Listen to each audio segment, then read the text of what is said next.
Bill Barnwell is the grand poobah of ESPN NFL. He's a fantastic writer. He's very creative. He's very in-depth, and I always love digesting his articles because he's really good. He really is fantastic, man. And he came up with a very inventive three-way trade for the Vikings in his 2023 NFL mock draft with trades, deals for all 31 round one picks, and the deal ultimately acquires Trey Lance.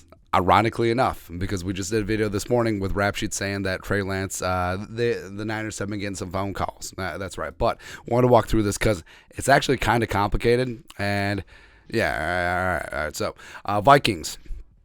In this three-way trade, the Vikings pick up Trey Lance, a third-rounder, a sixth-rounder from the Niners this year, as well as a second-rounder from the Eagles. This is important. So the Niners get... I assume this.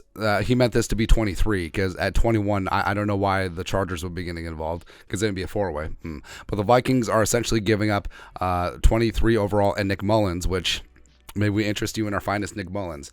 And then the Eagles are getting a third-rounder, two third-rounders from the Niners, as well as a 2025, so 2 years from now, a fourth-round pick from the Vikings. So essentially, the Vikings are giving up 23, Nick Mullins, a future fourth, for Trey Lance, a second, a third, and a sixth, which I certainly would be okay with. It's extremely complicated and convoluted.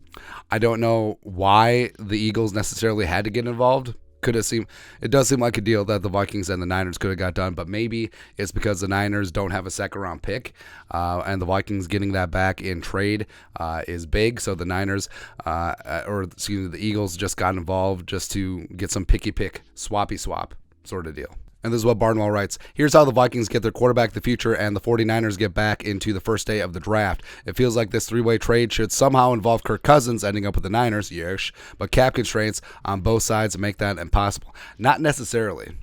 Since the Niners would pick up $10 million of Kirk's base salary this year, it would have to be designated as a post-June 1st trade. Otherwise, that $12.5 million dead cap accelerates this year. And then with Trey Lance, he's on his rookie deal. So it's no muss, no fuss there. So it can be done. It would be a little bit complicated, but it can be done. If this were the NBA or NHL, we would include a fourth team to take on some of the money due to Cousins' contract, but the NFL would likely frown upon that sort of deal. Yeah, they don't want any Brock Osweiler trades going on anymore, man. As it is, we have two trades. First, the 49ers would send their third-year quarterback and picks 99, 101, and 102 to the Vikings all the way up to 23. There are also San Francisco's top three selections as a result of the trade for Lance as well as McCaffrey. This deal values Lance as being worth the 39th pick in a typical draft, which is probably fair given how little we know about him after 2 seasons. Nothing about how the Niners have handled the situation suggests they still value him like the player they gave up 3 first-round picks and a third to acquire. They would also include a late sixth-round selection to reunite with Mullins, who would be displaced as the Vikings' backup.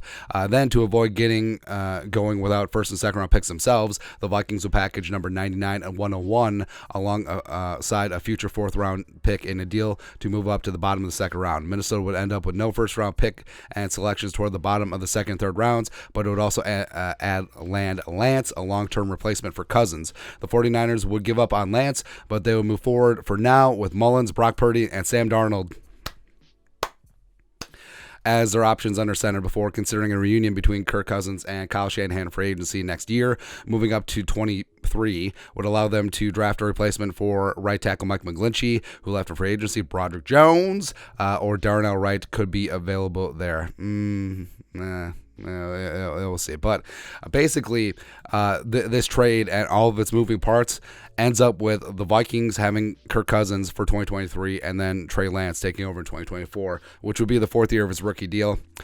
If the Vikings acquired Trey Lance and Kevin O'Connell and Kwesi deem that he's the guy, I would rather just start him this year. Like, I would rather just kickstart my heart and start the clock and get after it, man, and find trade value for Kirk Cousins, because I understand that the Niners, they don't have first-round picks, they don't have second-round picks because of the Trey Lance, ironically, as well as the McCaffrey trades, but I'm not convinced that the Niners want to roll into next year with Mullins, who is fine. He's a quality backup. I mean, he got to start with Shanahan back in the day, coming out of Southern Miss. And Sam Darnold, a former number 3 overall pick, bust, whatever. And Brock Purdy coming off a UCL surgery. So I think that there could be another step in this deal where Kirk Cousins gets shipped to San Francisco as well. And then the Vikings and Trey Lance dynasty starts in 2023 versus having to wait a year for 2024. But overall, like if this is what it takes, I would be okay with that. So basically, the Vikings are turning 23 and Nick Mullins and a future 4th-round pick into Lance, a 2nd, a 3rd, and a 6th. Yeah, I would certainly be down to clown with that. But that's it. Breaking down Bill Barnwell's complicated, convoluted 3-way trade for the Vikings in his trade mock draft. Let us know your thoughts on our thoughts and his thoughts in the comment section below. Subscribe for daily Vikings takes. Want to support the work? Put a little something in the Venmo. But till next time, Skull Production Value.